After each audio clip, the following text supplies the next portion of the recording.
इस कहानी का उद्देश्य किसी की भावनाओं को ठेस पहुंचाना नहीं है, बल्कि मनोरंजन करना है। इसे अन्यथा ना लें। मैं धीरे धीरे अपना हाथ नीचे ले गई। मुझे जोरदार करंट लगा। मुझे लगा आर्यन सचमुच अब बच्चा नहीं रहा। माय गॉड, मेरी आंखें फटी की फटी रह गई। कहानी बहुत ही इंटरेस्टिंग और रोमांटिक है दोस्तों। इसे बनाने में बहुत मेहनत लगती है। अगर आप चैनल पर नए हैं तो चैनल को सब्सक्राइब जरूर कर लीजिए। मेरा नाम नमिता है। मैं 26 साल की बहुत ही खूबसूरत महिला हूँ। मैं एक हाउसवाइफ हूँ और ग्रेटर नोएडा में 2 BHK के फ्लैट में रहती हूँ। मेरे पति एक MNC में जॉब करते हैं और कंपनी की तरफ से ऑडिटिंग करने के लिए अलग अलग शहरों में जाते रहते हैं। मेरी एक 2 साल की बेटी है। इसके अलावा घर में मेरे सास ससुर हैं। भगवान की दया से पैसों की कोई कमी नहीं है। घर गृहस्थी बहुत अच्छे से चल रहा है। बस जीवन में एक ही कमी है कि मेरे पति कई कई दिन घर से बाहर रहते हैं। मेरा मायका रायबरेली में है। पिछले महीने की एक सुबह मेरे मायके से मेरी माँ का फ़ोन आया कि आर्यन का एग्ज़ाम है गाज़ियाबाद में। अगर तुम्हें कोई दिक्कत ना हो तो वह तुम्हारे पास ही कुछ दिन रुक जाएगा। मैंने कहा, मम्मी इसमें दिक्कत कैसी? आर्यन मेरे पास आराम से रुक सकता है। मैं बहुत खुश थी कि मायके से कोई आ रहा है। कुछ दिन तो अकेलेपन से निजात मिलेगी। आर्यन के बारे में मैं यहाँ आपको बता दूँ कि वह रायबरेली में मेरे साथ ही स्कूल में पढ़ता था। उसके पापा और मेरे पापा दोनों साथ में ही जॉब करते थे, इसलिए उसके साथ घरेलू संबंध थे। मैं और आर्यन दोनों ही अपने घरों में इकलौते हैं। 12th के बाद मैंने BA में एडमिशन लिया और वो BTech करने मुंबई चला गया। फिर कुछ साल बाद मेरी शादी हो गई। मेरी शादी 4 साल पहले हुई थी। शादी के बाद मैं उससे एक बार ही मिल पाई हूँ। अब पहली बार वो मेरी ससुराल में आ रहा था। मेरे सास ससुर जो कुछ दिन के लिए खाटू श्याम गए थे, उन्हें मैंने फ़ोन करके बताया। वो भी बहुत खुश हुए। बोले, अच्छा है, अब मुझे तुम्हारी चिंता नहीं होगी। अगली सुबह आर्यन आ गया। जैसे ही मैंने दरवाज़ा खोला, मुझे देखते ही आर्यन मुझसे लिपट गया।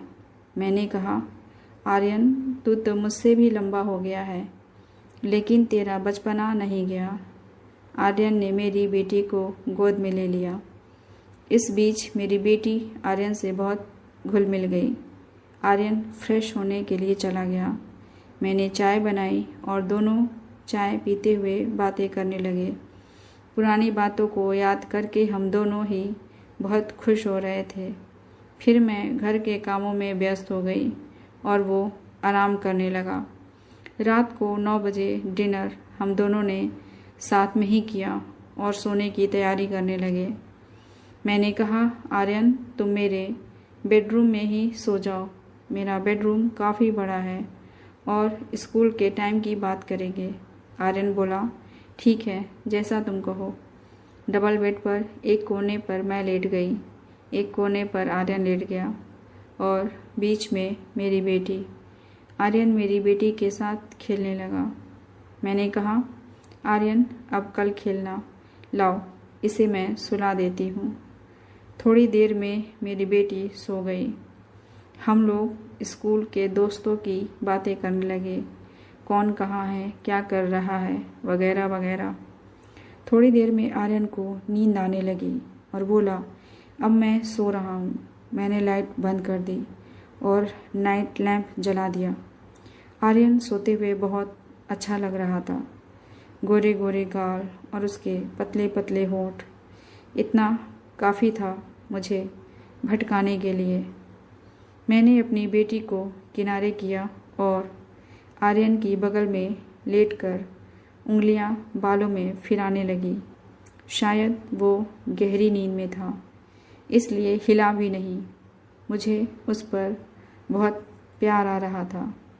मेरे हाथ उसके गालों से होते हुए सीने तक पहुंच गए। मैं अपनी उंगलियां छाती पर फिराने लगी। थोड़ी देर बाद मैंने हाथ हटा लिया। आर्यन बोल पड़ा, प्लीज़ ऐसे ही करती रहो, अच्छा लग रहा है। मैंने हंसते हुए कहा, बदमाश, मैं तो समझी कि तुम सो रहे हो। आर्यन बोला, सो ही रहा था, पर तुमने जगा दिया। मैं फिर उसकी छाती पर उंगलियां फिराने लगी। मेरे हाथ नीचे बढ़ रहे थे और आर्यन का चेहरा शर्म से लाल हो गया। मैंने बोला, तुम इतना शर्मा क्यों रहे हो? बचपन में हम ऐसे ही तो खेलते थे, डॉक्टर डॉक्टर। तब तो हम ऐसे पूरे शरीर की जांच करते थे। हाँ, पर तब मैं बच्चा था, आर्यन बोला। मैंने कहा, तो अब क्या बदल गया है? दोस्त तो अब भी हम हैं। अच्छा, अब मेरा हाथ छोड़ो, मुझे देखने दो। आर्यन ने मेरा हाथ छोड़ दिया। मैं धीरे धीरे अपना हाथ नीचे ले गई। मुझे ज़ोरदार करंट लगा। मुझे लगा आर्यन सचमुच अब बच्चा नहीं रहा। ओह माय गॉड, मेरी आंखें फटी की फटी रह गईं। आर्यन बोला, क्या हुआ? मैंने कहा, तुम तो सचमुच अब बच्चे नहीं रहे, तुम तो बहुत बड़े हो गए हो। मैं अंदर तक सिहर उठी। मैं तो सपने भी नहीं सोच सकती थी कि तुम इतने बड़े हो जाओगे। आर्यन बोला, तुम भी तो पहले से बहुत बदल गई हो। मैंने कहा, कैसे? तो वो बोला, तुम भी पहले से डबल हो गई हो। उसकी बातों से मुझे कुछ होने लगा। मैं अपना मुंह उसके कान के पास ले गई और बोली, तुम्हारी कोई गर्लफ्रेंड है? तो वो बोला, नहीं। फिर तो मुझे ही सब सिखाना पड़ेगा। मैंने शुरू किया और बिल्कुल धीरे से पूछा, कैसा लग रहा है? वो बोला, बहुत अच्छा। मैंने उसके कान में धीरे से पूछा, आगे करना है?